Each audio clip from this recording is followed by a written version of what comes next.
देख लीजिए ना, जितना निर्मम तरीके से उन्होंने मार डाला मौसा जी को। मेरे मौसा जी लगते हैं। मौसा जी जी, तो वो तो भाई बचारा समझते थे, बिठाते थे, घर में आता था, बंदा बैठता था। एक विश्वास ही तो करके चल रहे थे हम लोग, और क्या कर रहे थे? हो गया ना विश्वासघात, हो गया ना। साथ बैठ के औकात दिखा दी, फिर अब क्या बोला जाएगा? फिर कहते हैं कि हिंदू मुसलमान, तो फिर ये कहीं ना कहीं बोलने पे मजबूर कर रहे हैं ना, ये हरकतें कर करके। विश्वास करके मौसी भी फंक्शन में जाती थी, उसको छोड़ के चले गए कि लाओ भाभी पानी मैं दे दूंगा, आप चले जाओ। विश्वास पे तो वो भी चली गई, चलो तो आता है। ये थोड़ी पता था कि पीछे से ये कर जाएगा वो। तुझे चेन अंगूठी चाहिए थी, तुझे पैसे चाहिए था, तू ले जाता, तू वैसे ही ले जाता, तू छीन के भाग जाता, तुझे मारने की क्या जरूरत थी? तो ये खेल सा ही नहीं समझ रहे हैं। जैसे तरुण भाई का मर्डर हुआ, कितनी बेरहमी से किसी बात पे मार डाला उसको, 24 साल के बच्चे को। उसको वो यहाँ से कटा हुआ, यहाँ कम से कम बहुत सारे 15-16 बार चाकू के या कैंची जिससे भी ने मारा उसके निशान थे। मतलब वो बिल्कुल खून में लथपथ और खत्म ही थे। नमस्ते, मैं शमी, आप देख रहे हैं सौगंध टीवी। देश की राजधानी दिल्ली में जब से तरुण हत्याकांड हुआ, पूरे दिल्ली में, पूरे देश में बवाल मचा कि भैया ये जो है इस तरीके का जिहाद बंद किया जाए, इस तरीके के जो हत्याएं हैं वो बंद किया जाए। लेकिन अब यहाँ पर एक और सनसनीखेज मामला सामने आया है दिल्ली के करोल बाग इलाके से। वाल्मीकि माधव राम जी आरबीआई के रिटायर्ड कर्मचारी थे, और वो जो है रिटायर्ड होने के बाद घर पे आराम करते थे, अपने घर पे रहा करते थे। लेकिन उनका जो है कत्ल कर दिया गया कल, और कत्ल करने वाला एक मुस्लिम समाज का व्यक्ति था। और कत्ल क्यों किया गया, अगर आप ये बात सुनेंगे तो आपको कहीं ना कहीं हताहत पहुंचेगी कि सोने का चेन वो पहना करते थे, और कई बार वो माधव जी से पैसे मांगने के लिए आया करते थे। जब माधव जी ने मना कर दिया कि भैया आज मैं पैसे आपको नहीं दूंगा, केवल 3000 रुपये के चलते उनका कत्ल कर दिया गया। और उनके परिवार वाले कह रहे हैं कि लगभग उनके छाती पे जो है 30 से 35 बार कैंची से वार किया गया और उनकी मृत्यु कर दी। इसके बाद यहाँ पर मैं परिवार वालों के बीच आया हूँ और समझने की कोशिश करूँगा कि क्या चीज़ें हैं और किस तरीके से जो है यहाँ पर।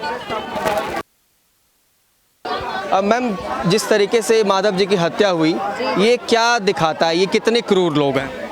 अब देख लीजिए ना, जितना निर्मम तरीके से उन्होंने मार डाला मौसा जी को। मेरे मौसा जी लगते हैं। मौसा जी जी, तो वो तो भाई बचारा समझते थे, बिठाते थे, घर में आता था, बंदा बैठता था। मौसी के बच्चे को भी सबको था कि चलो जी तो यहीं रहता है, आता है, जाता है। एक विश्वास ही तो करके चल रहे थे हम लोग, और क्या कर रहे थे? हो गया ना विश्वासघात, हो गया ना। साथ बैठ के औकात दिखा दी, फिर अब क्या बोला जाएगा? फिर कहते हैं कि हिंदू मुसलमान, तो फिर ये कहीं ना कहीं बोलने पे मजबूर कर रहे हैं ना, ये हरकतें कर करके। जो मुख्य आरोपी है उनका नाम आजाद बताया जाए। आजाद है, वैसे उसे ये क्या कहते थे, उस झाजू, हाँ झाजू कहते थे कि आता जाता है। बैठ के उस पर विश्वास करके मौसी भी फंक्शन में जाती थी, उसको छोड़ के चले गए कि लाओ भाभी पानी मैं दे दूंगा, आप चले जाओ। विश्वास पे तो वो भी चली गई, चलो तो आता है। ये थोड़ी पता था कि पीछे से ये कर जाएगा वो। तुझे चेन अंगूठी चाहिए थी, तुझे पैसे चाहिए था, तू ले जाता, तू वैसे ही ले जाता, तू छीन के भाग जाता, तुझे मारने की क्या जरूरत थी? मतलब इनके लिए किसी का कत्ल करना बहुत आसान है। बड़े आम बात सी लग रही है, आप तो ये खेल सा ही नहीं समझ रहे हैं। जैसे तरुण भाई का मर्डर हुआ, कितनी बेरहमी से किसी बात पे मार डाला उसको, 24 साल के बच्चे को उसको। अब आप खुद सोचो, अब यहाँ पे हो गया, अभी पीछे कहीं सुनने में ही आए जा रहा है कि जान ना हो गई, कोई खेल हो गया कि जिस मर्जी की जान ले लो, जिस मर्जी की जान ले लो। कैसे मारा गया वाल्मीकि माधव जी को, जरा बताइए। वो आया हुआ था, आता जाता था, तो बैठता था, आता था। अब मौसी फंक्शन में जानी थी, तो मौसा जी से बातचीत करके उनसे पैसे लेके जाने के लिए जाने लगी। मौसा जी ने बोला कि आप मुझे ना चेन और अंगूठी दे जाओ, मैं पहनूंगा। मौसी ने कहा चलो चढ़ी कि भाई आप पहन लो। अब मौसी उसके सामने ही वो उसको दे रही थी, वो पहन के मौसा जी ने पहन ली उसके सामने ही। वो देख रहा था, नोट तो कर रहा था। मौसी जी के पास कैश भी था, ATM से मंगाया था अपने बेटे से। अब मौसा जी ने कहा कि मुझे एक बोतल पानी दे के आप चले जाओ। अब मौसी उनको पानी देने जब जा रही थी मौसा जी को, उन्होंने खुद आके पहले पानी ले लिया, वो नीचे ही था कि लाओ आप जाओ, पानी मैं दे दूंगा। अब मौसी उस पर विश्वास करके समझ के पानी दे के चली गई। अब 4:30 बजे के आसपास जो भी उनके मौसा जी के एक दोस्त हैं, प्रकाश अंकल जी, वो आए हैं, वो आते थे, उनसे मिल के जाते थे। अपनी नौकरी यहाँ से ख़त्म करके बिजली का काम करते हैं, तो जब वो जा रहे थे तो उन्होंने कहा चलो माधवराम जी से मिल के चलूँ। अब वो ऊपर गए हैं तो उनके ऊपर चादर ढकी हुई थी पूरी। अब वो ऐसे उठा रहे होंगे पैर से कि उठ जाओ, जो भी उनको कहते थे, देखो मुझे नहीं पता क्या कहते थे उनको, नहीं कि उठो उठो। जब वो 2-3 बार नहीं उठे ना, तो उन्हें चादर हटा कर देखी है ना जब, तो यहाँ से कटा हुआ, यहाँ कम से कम बहुत सारे 15-16 बार चाकू के या कैंची जिससे भी उन्हें मारा उसके निशान थे। मतलब वो बिल्कुल खून में लथपथ और ख़त्म ही थे। उन्हें आवाज़ लगाकर नीचे चिल्लाकर उनकी बेटी को बुलाया जो नीचे वाले कमरे में थी। उसने आकर किस तरीके से इंसाफ मांग रहे हैं? इंसाफ तो यही है कि देखो खून के बदले खून है, अगर ऐसे ही छोड़ दिया वो कल चौड़ा के फिर आ जाएगा, फिर किसी को मार देगा।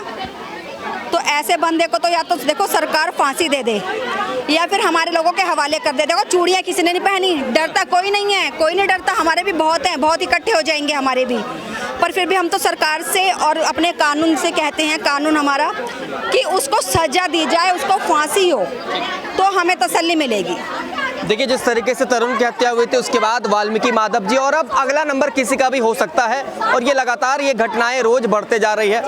ये रिपोर्ट हम आपको बता रहे थे, इस वक्त हम करोलबाग के इलाके में थे और यहाँ से ये खबरें आ रही है कि शायद उनकी 63 वर्ष उम्र थी। 63 साल। 63। आरबीआई बैंक से रिटायर्ड। आरबीआई बैंक से रिटायर्ड, 63 वर्षीय उम्र दराज। सबकी हेल्प करते थे, सबकी मदद करते थे। वो भी आता उसको भी पैसा दिला देते, और इनके समाज के और लोग भी आते थे मुस्लिम, उनके साथ में उठना बैठना करते थे कि वही भाईचारा।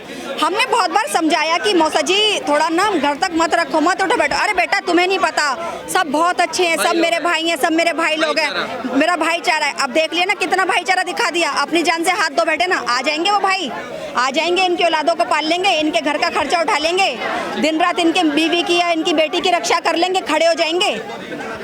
आप देख रहे हैं सौगंध टीवी, सौगंध वतन की।